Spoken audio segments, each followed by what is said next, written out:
وعلى آله وصحبه وأزواجه وأهل بيته وعباده أجمعين دائما أبدا أبدا إلى يوم الدين.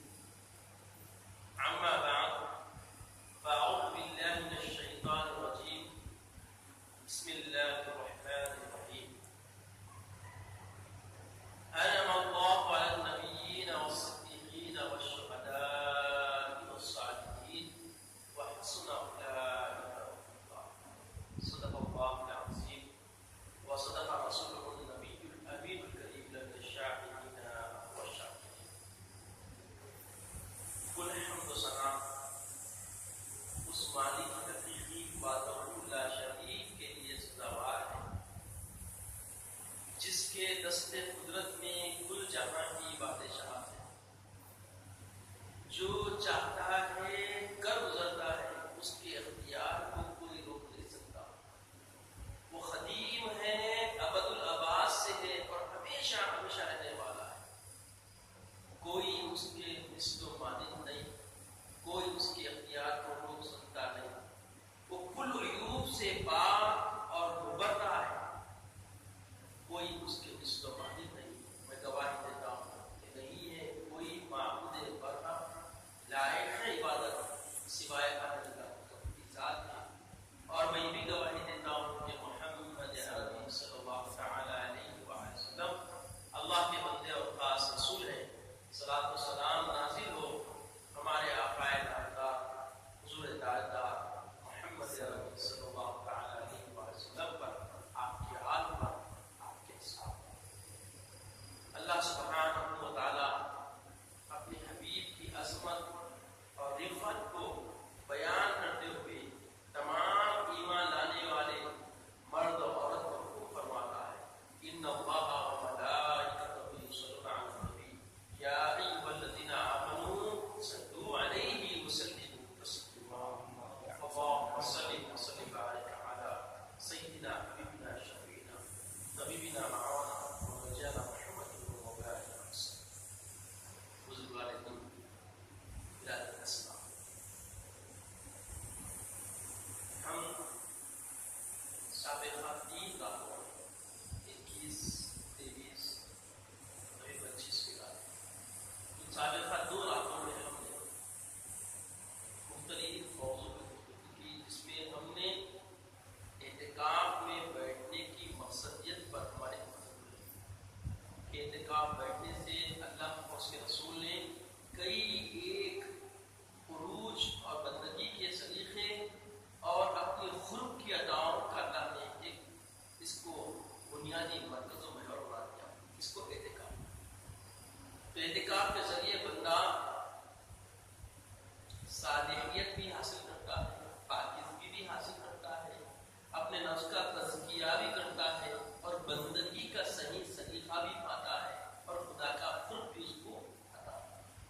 یہ ساری چیزیں ایک متقی اعتکاف کرنے والے بندے کے لیے اللہ نے آسان بنا دیا. اب جو بنیادی طور پر بندے کے اندر نفس امارہ اور نفس امارہ جو 4 اوصاف جس کی ہم نے گزشتہ نشست میں سماعت کی کہ پہلی اس کی صفت کیا ہے؟ صفت سبیہ، جس کے اندر بندہ رذیل خصلتوں میں سے سب سے زیادہ رذیل خصلت جھوٹ بولنا اور اپنی من کی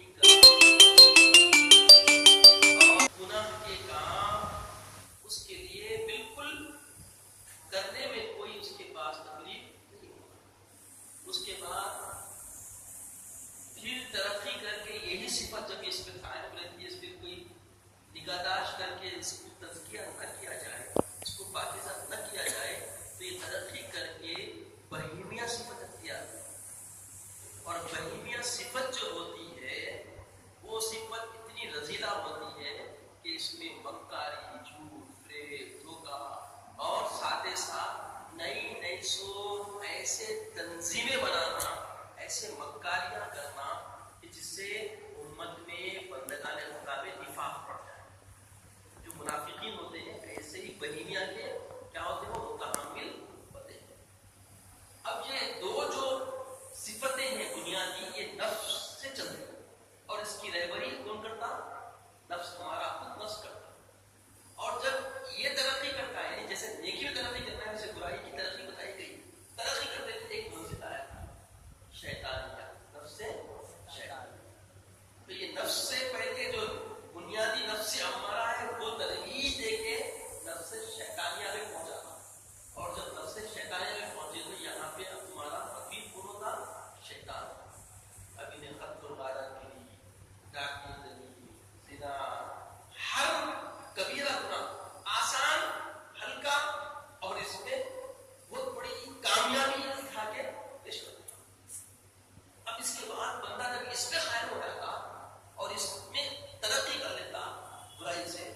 تو اس کے بعد نفس آتا ہے ربوبیہ، نفس ربوبیہ.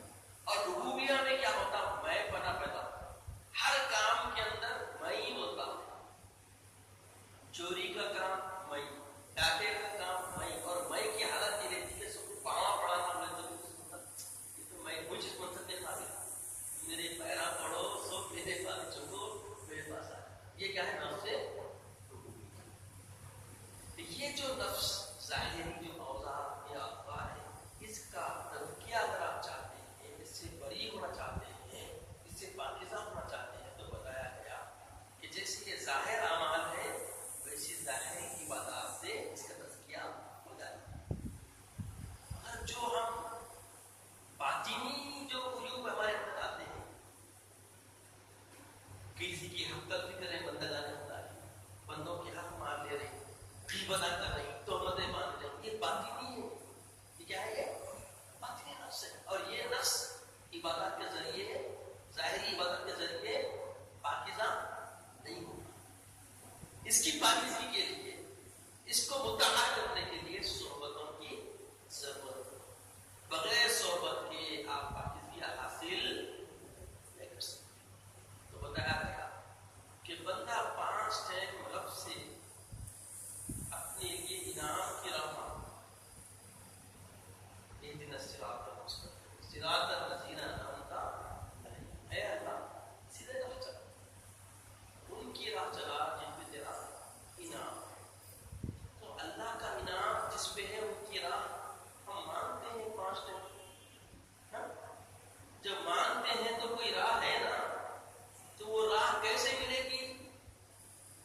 تعلیمات سے ملے گی، یا عمل سے ملے گی، اور یا درسگاہ سے ملے گی، یا خانقاہ سے ملے گی.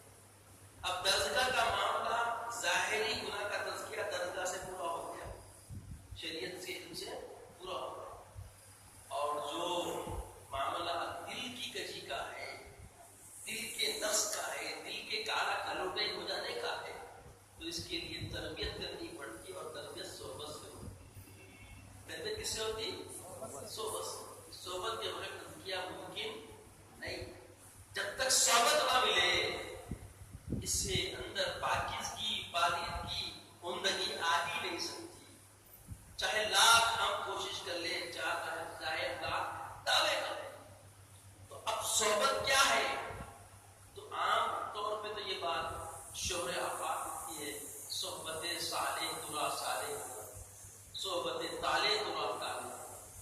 آپ نیکوکار لوگوں کی صحبت میں رہیں گے، صالحین کی صحبت میں رہیں گے تو آپ نیک صالح بن جائیں گے. اگر آپ بروں کی صحبت میں رہیں گے تو برے ہو جائیں گے.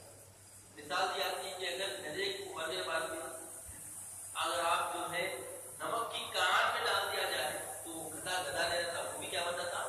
نمک بن جاتا. صحبت کا اثر ہے، صحبت کا اثر انہیں قبول کر لیتا. تو صحبت اصل چیز ہے. اور اللہ سے ہم جو مانگ رہے ہیں انعام والا راستہ، انعام یافتہ بندوں کا راستہ. اے اللہ ان کی راہ چل رہا، ان کا راستہ جس تیرا انعام. اب اللہ کا انعام کس پہ ہے؟ ابھی جیسے کہ میں نے آیت کریمہ کی تلاوت کی ہوئی ہے، اللہ فرماتا ہے انعم اللہ علی النبیین والصدیقین والشہداء والصالحین. اللہ نے یہ 4 بندوں کا تذکرہ فرمایا. شہداء، اب یہ مرتبے پہ جو فائز ہوتے ہیں وہ صالحین میں سے ہی منتخب ہوتے ہیں. اب کوئی نبی تو آنے والا نہیں، نبی کی صحبت ان کو مل نہیں سکتی. اب نبی کی صحبت صالحین کے توسط